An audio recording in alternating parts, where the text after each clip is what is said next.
محرم کے مہینے میں دو کام نہ کرے میرے بھائیوں۔ اگر کسی نے محرم کے مہینے میں یہ دو کام کر دیا تو زندگی بھر وہ پریشان ہوگا، زندگی بھر مسائل کا سامنا ہوگا۔ ہمارے استاد صاحب کی منہ کی ہم نے خود یہ بات سنی ہے، شیخ الحدیث صاحب کی۔ وہ کہتے تھے کہ محرم کے مہینے میں کسی نے اگر یہ دو کام کیا، پہلے یہ دو کام ہے، اگر بندے نے دوسرے بندے نے کر دیا میرے بھائیوں پہلے سے گناہ ہے، اگر محرم کے مہینے میں کر دیا تو بہت بڑی گناہ ہے۔ وہ کون سے دو کام ہے؟ نمبر ایک کام یہ ہے کہ محرم کے مہینے میں پانی کسی کے بند نہیں کرنا۔ کیوں؟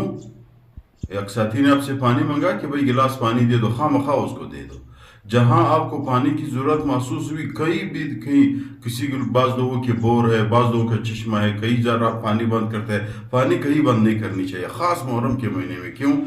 یزید نے حضرت حسین رضی اللہ تعالیٰ عنہ پہ محرم کے اس مہینے میں پانی بند کیا ہے۔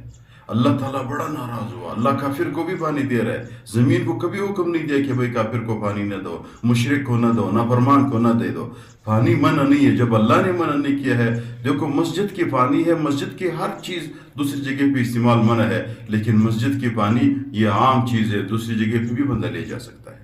تو جس نے بھی پانی بند کیا ہے وہ یزید کی طرح گناہگار ہو جائے گا، کیونکہ پانی کے گناہ اللہ تعالیٰ کی ناراضگی کا سبب ہے۔ دوسرا کیا چیز ہے محرم کے مہینے میں؟ محرم کے مہینے میں میرے بھائیوں ایک روزہ نہیں رکھنی چاہیے، دو روزے رکھنی چاہیے۔ کیوں؟ محرم کے مہینے میں اگر کسی نے ایک روزہ رکھا تو یہود کی مشابہت ہو جائے گی۔ موسیٰ علیہ السلام کو اللہ تعالیٰ نے نجات دی اس مہینے میں۔ یہود ایک دن روزہ بطور شکرانہ رکھتا تھا، تو پیغمبر علیہ السلام نے مسلمانوں کو منع کر دیا ہے کہ بھئی آپ لوگ 2 دن روزے رکھو، یا 9 محرم کو رکھو یا 11 محرم کو رکھو، 10 محرم کا تو رکھو، باقی 10 محرم کا اگر کسی نے رکھا تو اس کے ساتھ 9 محرم والا رکھے 2 ہو جائیں گے۔ اگر 9 محرم والا نہیں رکھتے ہیں 11 محرم والا رکھے تاکہ 2 ہو جائے۔ تو محرم کے مہینے میں یہ 2 کام کبھی نہیں کرنی چاہیے۔ آخر میں گزارش کرتے چینل کو سبسکرائب کریں تاکہ ہمارے حوصلہ افزائی ہو جائے۔ آپ لوگوں کو چینل کی سبسکرائب میں نقصان نہیں ہے، آپ لوگوں کو ویڈیو پہنچ جائے گی انشاءاللہ۔